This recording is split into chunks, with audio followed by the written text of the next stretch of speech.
June the 3rd, 1942. North Pacific, and 300 miles northwest of Hawaii. A pale dawn bleeds over the horizon, painting the endless sea in silver and steel. On the bridge of the Akagi, Vice Admiral Chuichi Nagumo peers through binoculars, his eyes narrowing against the glare. Below him, flight crews scurry across the deck, tightening cables, checking fuel lines, securing the torpedoes beneath their shining Mitsubishi A6M0s. The Japanese combined fleet, the pride of the Imperial Navy, stretches across the Pacific in perfect formation. 4 aircraft carriers, Akagi, Kaga, Soryu, and Hiryu, glide forward like floating fortresses. Around them, cruisers and destroyers slice through the waves, their wakes curling like white claws. The air hums with confidence. Only 6 months earlier, these same decks launched the attack on Pearl Harbor, devastating the US Pacific Fleet and propelling Japan to the height of its empire. The Americans many officers believe are broken. On the Akagi's flight deck, Lieutenant Commander Mitsuo Fuchida, the man who led the Pearl Harbor strike, watches the crews prepare for another victory. He grins as he hears a fellow officer chuckle, calling the American escort carriers baby carriers. Toy ships, they say, not even worth a torpedo. But beneath the surface, far from Nagumo's sight, US submarines lurk. One of them, USS Nautilus, prowls the waves, her periscope slicing through the swell. Inside the cramped steel tube, sweat mixes with diesel fumes as Lieutenant Commander William Brockman listens for propeller beats. Japanese task force bearing 085, a sonar man, whispers. Brockman nods, adjusts his glasses and mutters, "Let's see if we can spoil their morning." Meanwhile, hundreds of miles to the east, 3 American carriers, Enterprise, Hornet and Yorktown, steam toward destiny. Their decks are crowded with men in oil-stained uniforms and patched leather flight jackets. Admiral Chester W. Nimitz's gamble has begun ambush the Japanese fleet before it can strike Midway Island. At dawn, the US codebreakers' work pays off. In a windowless basement at Pearl Harbor, Commander Joseph Rochefort had spent weeks decrypting Japan's radio chatter, identifying AF their target as Midway. Now that intelligence gives Nimitz an edge no admiral has ever had in modern warfare. He knows exactly where his enemy will be. As the Japanese prepare to launch their first wave against Midway's airfields, they still believe the Americans are days away. Their decks glisten with armed aircraft, but below decks in the hangars, chaos brews. Bombs and torpedoes are being swapped, refitted, rearmed. Time ticks loudly in the Pacific silence. Above a formation of American PBY Catalina reconnaissance planes sweep through the morning mist. At 5:34 a.m., Ensign Jack Reed radios in from his Catalina enemy sighted, 2 carriers, bearing 320, distance 180. The message hits like a thunderclap. Admiral Raymond Spruance aboard Enterprise turns to his operations officer. "We found them first." He doesn't smile. He just says, "Launch everything we've got." Engines roar to life. The decks of Enterprise and Hornet vibrate as Dauntless dive bombers, Devastator torpedo planes and Wildcats taxi into position. The sea wind tears at flight jackets as aircrews exchange quick nods. Some clutch good luck charms, a photograph, a crucifix, a folded letter from home. From the carrier loudspeakers comes the launch order. "Pilots, man your planes." The Pacific trembles under 100 thundering propellers. The Battle of Midway has begun. June 4th, 1942. Midway Atoll. The morning sun hangs low over the lagoon as the first Japanese bombs fall. Explosions blossom across Sand Island hangars, shredded fuel tanks erupting in orange fireballs. US Marines on the ground scramble for cover while anti-aircraft guns bark defiantly into the sky. Among the black puffs of smoke, Nakajima B-5N, Kate torpedo bombers and Aichi D-3A Val dive bombers wheel in deadly formation, their engines howling. On board the Akagi, Admiral Nagumo watches the destruction unfold, on a plotting table, satisfied. Midway's defences are burning. But even as his staff celebrates, reports arrive from the scout planes half an hour late, carrying the first omen of disaster. Enemy ships sighted. 10 vessels, including what appears to be a carrier, Nagumo stiffens. The words hang in the air like a chill draft. His officers exchange uncertain glances. They'd been assured the Americans were nowhere near. Now the Admiral faces a cruel dilemma: strike again at Midway, or rearm his planes to attack the approaching US fleet. Rearm for ship attack, he orders finally. The decks come alive with frantic motion. Bombs meant for land targets are rolled back into storage torpedoes hoisted from magazines. Fuel lines hiss as planes are refueled, bomb racks reloaded.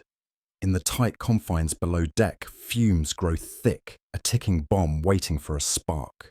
At the same time, high above the Pacific, American aircraft from Enterprise and Hornet climb through the cloud cover searching for the Japanese. Among them flies Lieutenant Commander Wade McCluskey, leading a squadron of SBD Dauntless dive bombers. Below him, the ocean stretches endlessly empty and blue. Their fuel gauges edge toward red. If they don't find the enemy soon, they'll never make it home. Keep your eyes peeled, McCluskey radios. They've got to be out here somewhere. Then through a break in the clouds, a glint of light, the wake of a lone destroyer speeding north. It's Arashi racing to rejoin Nagumo's fleet after chasing off an American submarine. McCluskey makes a decision that will change the war. Follow that ship. Minutes later, the horizon blooms with grey shapes, the carriers Akagi, Kaga, and Soryu maneuvering in a wide circle.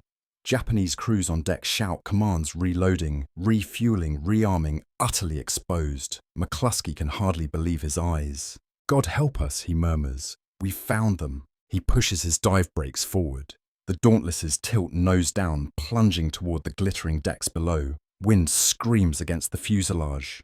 Bomb bays open with metallic clatter. The Pacific sky fills with tracer fire and the streaks of rising zeros. Bombs away. The first 1,000-pound bomb slams into Kaga's flight deck, detonating amid rows of fueled aircraft. Flames engulf the carrier instantly. Another bomb pierces Akagi's midsection, igniting a chain reaction that turns the hangar into an inferno. Below deck, sailors die where they stand. Fire suppression systems fail. Ammunition cooks off tearing holes through the steel hulls. Within minutes, Akagi and Kaga, the pride of the Japanese fleet, are lost.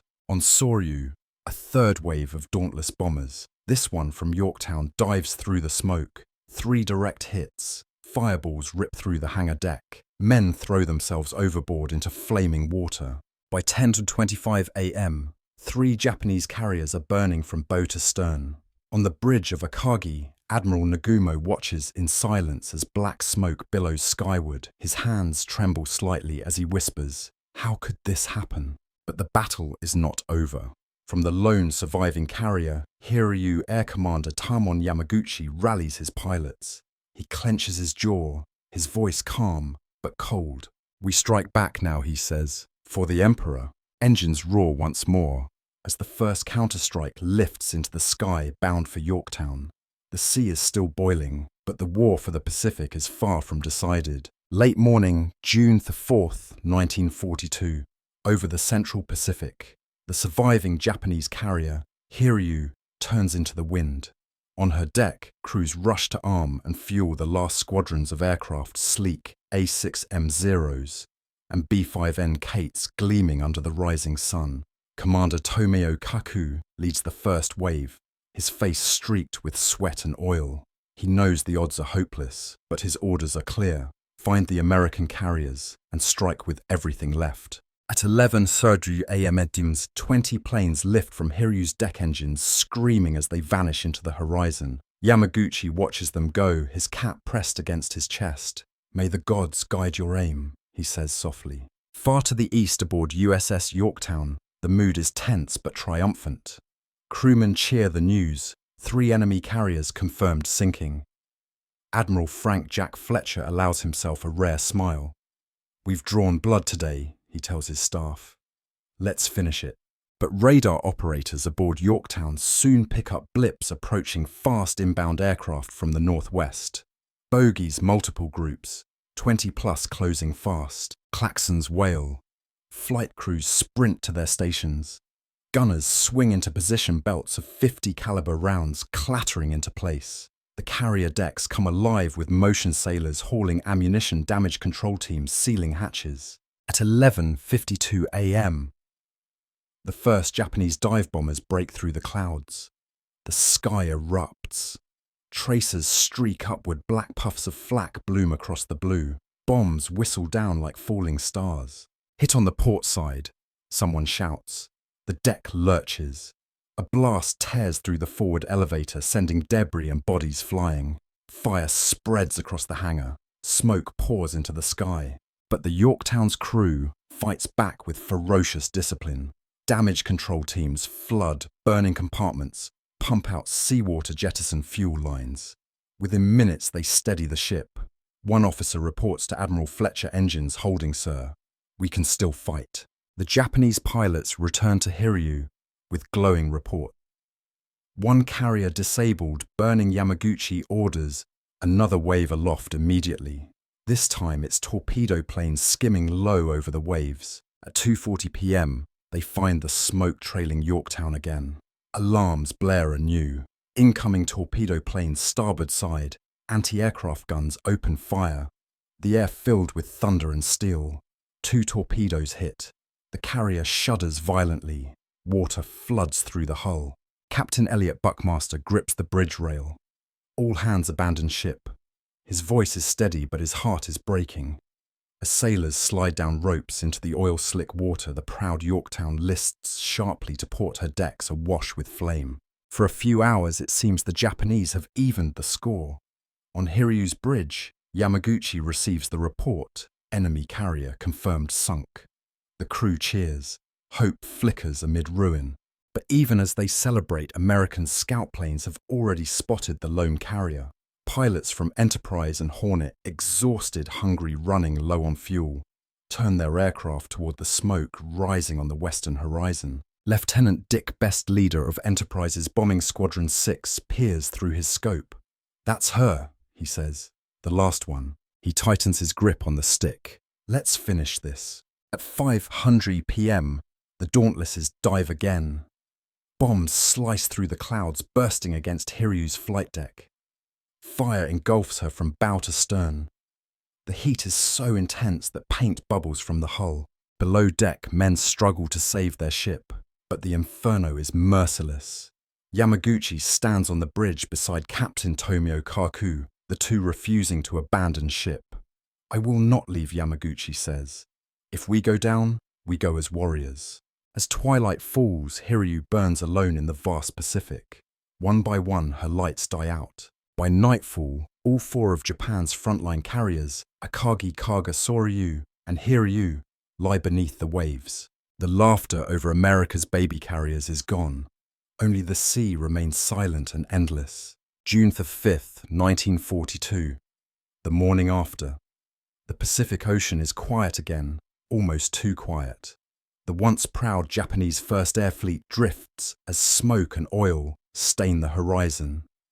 Charred wreckage bobs on the waves, lifeboats, broken wings, floating uniforms. The cries of survivors echo faintly across the water. From the deck of the cruiser, Nagura sailors peer toward the black plumes in disbelief. The Imperial Navy's floating fortresses, the same ones that brought America to its knees at Pearl Harbor, are gone. The pride of Japan has been humbled in a single day. Admiral Isoroku Yamamoto, commanding from hundreds of miles away aboard his flagship, Yamato, receives the message at dawn. Akagi, Kaga, Soryu, Hiryu, lost with all hands. The Admiral closes his eyes. Around him, the bridge crew waits in tense silence. So he murmurs the tide has turned. Then after a pause, he adds almost to himself, "I fear all we have done is awaken a sleeping giant." Meanwhile, on the American side, celebration is muted. Aboard Enterprise, sailors stand at the railings watching the sun rise over the debris field. Oil fires still burn on the horizon, painting the sky orange and black. The men know how close they came to annihilation. Lieutenant Dick Best sits alone on the deck, his flight jacket stained with sweat and smoke. 3 direct hits, Kaga, Akagi, and Hiryu, all in a single day.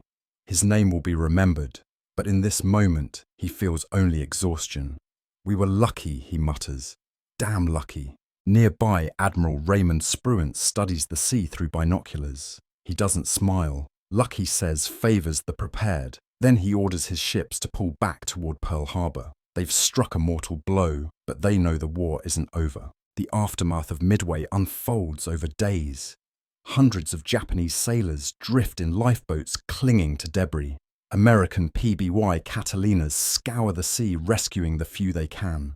Many are never found. The ocean becomes their grave.